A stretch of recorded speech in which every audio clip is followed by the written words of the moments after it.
Alhamdulillahi Rabbil Alamin. Allahumma salli wa sallim ala sayyidina Muhammadin miftahi babi rahmatillah adada ma fi ilmillah salatan wa salaman daimaini bidawami mulkillah wa ala alihi wa sahbihi. Alhamdulillah, kita bersyukur kepada Allah Subhanahu wa taala yang mana kita masih diberi kemampuan oleh Allah Subhanahu wa taala dan keselamatan serta kenikmatan dalam menjalankan semua ketaatan dan menjauhi semua kemaksiatan.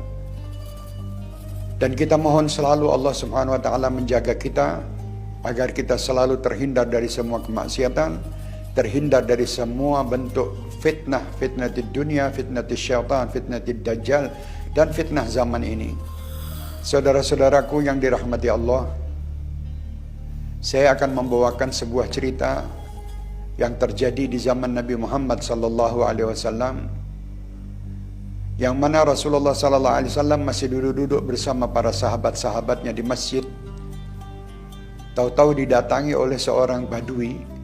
Badui itu seorang gunung yang biasanya orang-orang badui ini orang-orangnya polos. Dia ikut duduk bersama Rasulullah dan para sahabat di masjid itu. Tengah-tengah Rasulullah SAW memberi nasihat kepada para sahabat. Badui ini berdiri menuju ke ujung masjid situ, dan badui ini terus berdiri dan kencing di situ, buang air kecil. Subhanallah, Sayyidina Umar bin Khattab dan para sahabat melihat badui ini tadi kencing di situ. Lalu Sayyidina Umar, ya Rasulullah, izinkan saya untuk memarahi orang ini, memarahi badui itu. Kata Rasulullah SAW, jangan ya Umar, biarkan badui itu untuk melanjutkan kencingnya. Toh dia sudah kencing dan kotor tempat itu. Tidak perlu kamu tegur. Nanti urusan saya, kata Rasulullah SAW.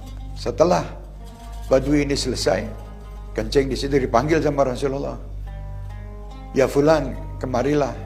Kenapa kamu tadi kencing di masjid ini? Kamu kencing di situ. Ya Rasulullah, saya tidak tahu kalau ini masjid. Loh, kok kamu tidak tahu ini masjid? Lah saya lihat ini tadi kan cuma tanah, tidak ada karpetnya, tidak ada tikar dan sebagainya. Jadi saya pikir itu ya biasa, tanah biasa, saya kencing di situ. Akhirnya Rasulullah SAW tersenyum dengan ucapan itu.